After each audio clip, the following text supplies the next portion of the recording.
So if you're new to the sourdough bread making process, you need to understand how to make a good active mother culture. So today we're here with Dr. Bill Schindler at the Modern Stone Age Kitchen. We're going to dive into all things sourdough mother culture, a really important step to get started. That's a crucial step. If you don't have that, it doesn't matter what you do afterwards. Yeah. So people can buy your mother culture on your website, if they want to get started, or you can start out with flour and make your own. I struggled with that because my house was a little bit cooler, but you have an active mother culture here. Some areas that I screwed up on, Bill, early on after reading your book, Eat Like a Human, which I'll link in the description below, was not feeding my mother enough. So it just wasn't bubbly and active. So that's really what we're looking for, right? You want it to make sure it's active, but active at the right time. So part of what you're trying to do is actually slow. We always think if we had this vision of this gorgeous, huge loaf of bread in our final product, we think and we need this mother culture that's out of control, and it's actually a little bit of the opposite because you need to be able to control it. It's kind of like I remember I'm dating myself, but a Brady Bunch episode where they had to bring the car up and stop it at a cone that had an egg on it, and if you're going really, really fast, it's harder to stop exactly when you need to. But if you come up slower and slower and slower, you have a lot more control and can stop exactly the moment you need to do it. So our job is not only to get that really active, but to get it active at the moment we want to make the bread with it. So there's a couple things that I do with my sourdough mother to actually slow it down to make it controllable. So I love things that are easy. We have multiple bakers downstairs. We have more that you haven't even met yet, and I started to do this at home, and it makes sense. It makes it easy. Our mother's on a 12-hour schedule. If I want to bake at 5 o'clock in the morning, I refresh my mother at 5 o'clock at night. 12 hours later, I can do it. So one of the things that I do to slow it down, believe it or not, is I use white flour in it. Okay. Even if you want nothing but kamut or einkorn or whole wheat, rye, whatever it is, loaf of bread, I still suggest keeping your mother going with white flour because it actually starves the bacteria in yeast, or at least doesn't provide them with this massive influx of nutrition so that it's ready in 6 hours, and then all of a sudden you're getting up at 2 o'clock in the morning, right? So one thing is I do that. The other thing I do, most sourdough mother cultures are 100% hydration. And when we do talk about percentages in baking, all percentages are based on the total amount of flour in a recipe. So if I say 100% hydration, that means however much flour I have by weight. If it's 100 grams, I have 100 grams of water, right? So that's 100% hydration. I keep my sourdough mother at 80% hydration. Things that are wetter ferment more quickly.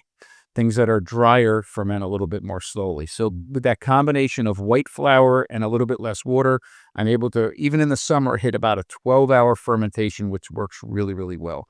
And then when it's ready, I hit it when it's ready. So what I'd love to do is, if it's okay with you, is pretend like we're baking at home. Now, before we get back to it with Bill, today's show is brought to you by our friends over at nadsunder.com, the makers of certified organic cotton boxers and briefs that fit amazingly for health-oriented men just like you. Now, I don't need to tell you, microplastics are found in a lot of conventional clothing, including, yes, boxers and briefs. So it's really important, friends, that you don't expose the vital parts of your body and your legacy to microplastics that can not only harm your serum testosterone levels, but also compromise your sexual function. This is real data. We now have research studies finding that microplastic particles and their concentrations are linked with erectile dysfunction. These things are found in the carotid artery plaque and also in the coronary arteries. They're found in the brain. It's estimated that we have up to several tablespoons of microplastic in our brains. It's not only just from our clothing, probably from our air, food, and water, but clothing is a great source that you can mitigate the exposure to. And that's why I love Nads Under, because these boxer briefs fit really well. They are so comfortable. And especially, I know many of you, like myself, we exercise, we go in the sauna. You don't want to be sitting and rubbing your genitals next to microplastics made from conventionally mass market boxers and underwear and so forth. And so Nads, as I mentioned, they have an array of different boxer briefs that fit really well. They are amazingly comfortable and very durable. I've had the same several pairs for well over a year, have put them through the ringer in my sauna that gets up to 220 degrees. I wear them all the time in there, and they're still going strong. So you can save by going to nadsunder.com and use the code HH at checkout. I'll put links in the description below. Definitely check them out. They are awesome pieces of clothing. So let's get back to it with Bill Schindler.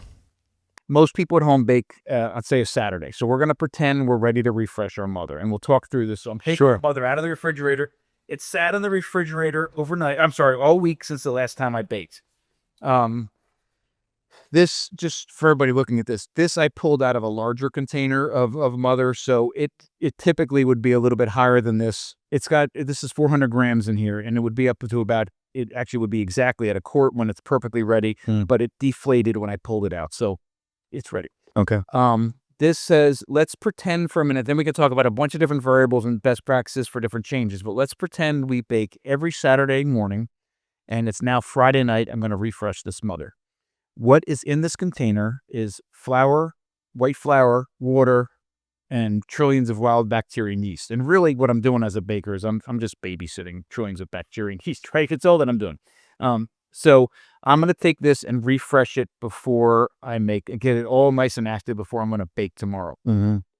If you, and we'll talk through this more in a minute, but if this is older than 2 weeks, in other words, you haven't baked and touched this, it's been in your fridge sitting there for 2 weeks or longer, then instead of pulling this out 12 hours before I bake, I'd pull it out 24 hours before I bake, refresh it, 12 hours later, refresh it again. I'd give it 2 or 3 refreshes just to make sure that that it's as active as it can be, because it gets tired in the refrigerator. The other thing that happens is, and this is with the bread, this is with the mother, in the refrigerator, which all of us at home, our refrigerator is right around 39, 40 degrees. The yeast slow down, the bacteria shut down. So if this was perfectly active and it had this gorgeous, harmonious populations of bacteria and yeast in here, I put it in the refrigerator. The bacteria is going to sleep. The yeast is slowing down, but you know what? They're still having babies. The population's rising. So when I pull this out a month later, a lot of things are different. One is the bacteria population is about the same and it's really tired. And the yeast population, even though slowly, is higher. So I'm a little bit off balance. And I need to refresh it a few times to bring that back into where it needs to be to do what I need for the bread. So if it's less than 2 weeks since you've last refreshed it, then refresh it once, 12 hours. If it's more than 2 weeks, you might have to refresh it multiple times. Okay. So this is what we're going to do for this. And this is what I feel. And this is from years of home baking. We do the same thing here, just on a larger scale. I keep 400 grams of mother at all times. 400 grams is perfect to bake 2 loaves of bread, 2 good-sized loaves of bread, and have a little bit left over to make my next batch of mother. And then there's always a little bit, this is like socks in the dryer. You always lose some somewhere. So just to make sure that I don't run out and without too much waste. Okay. Okay. So this is how. So to make 400 grams, how much initial flour? 200? 200 grams Okay. of flour. So this 400 grams of mother, it breaks down into 200 grams of flour, 160 grams of water, and 40 grams of the seed mother that you're putting in from the previous batch. Right. And if you want to scale that, you just can, whatever you multiply one of those by, you multiply it by another. So you could double it and it'd be 400, 320, and 80. Right? Yeah. And for anybody who's a mathematician at home looking at this, it is 80% hydration and it's 20% mother. So if it's, again, 100 grams of flour, if you're starting with that flour number, 100 grams of flour, then that means it's 80% of that's 80. So 80 grams of water, 20% of that's 20. So 20 grams of mother going in. You can just use those numbers. There are 3 things in baking, especially sourdough baking, that you use to keep this really sticky mother and dough and everything from being too sticky. One is water, one is fat, and one is other grains, flour, whatever it is. And we use them at different times in the process. At this point, we use water. Okay. And a couple of things that I suggest. Number one is that everybody gets a scale. This is my favorite scale. We don't get any kickbacks from this, but this is the KD 8000. You can get it on Amazon or a lot of different online shops. I have been in restaurants all over the world, in kitchens and restaurants all over the world. Moscow, Asia, South America, Africa, almost everybody has the same scale. Wow. It's the perfect size for home. And the only drawback is it only goes up to 8,000 grams, but for most weight-wise, for most of what you do at home. So I want to scale. One of the things that, if this was perfectly at where it needs to be, that I usually show in like a class, is that if you're measuring in volume, it doesn't make sense, especially with mother, because when this amount of mother, when it's peaked, ready to go, is at exactly a liter.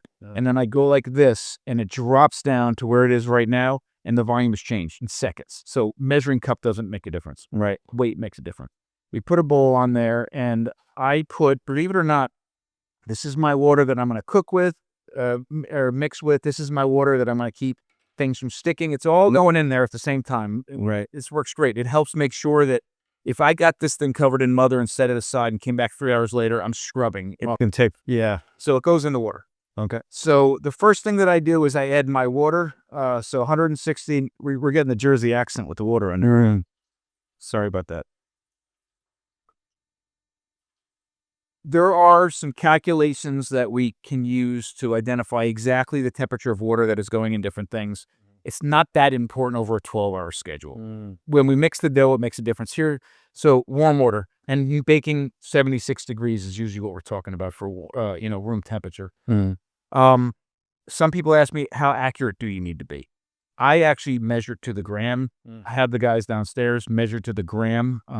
It's even more important at home than it is for us. If they're mixing 30 loaves of bread and are off by 5 grams, it gets distributed over 30 loaves. If you're making 2 loaves of bread and you have 5 grams too much water and 5 grams too little flour, you're actually really changing a lot. 160, I'll hit Terra, make it 0. Get your fingers wet, and put this in. And again, this is cold coming from the fridge. This is exactly what it would look like At home. That's right there. And then the beauty of the only things in front of me are water, flour and water mixed together, flour and water mixed together, and flour, is that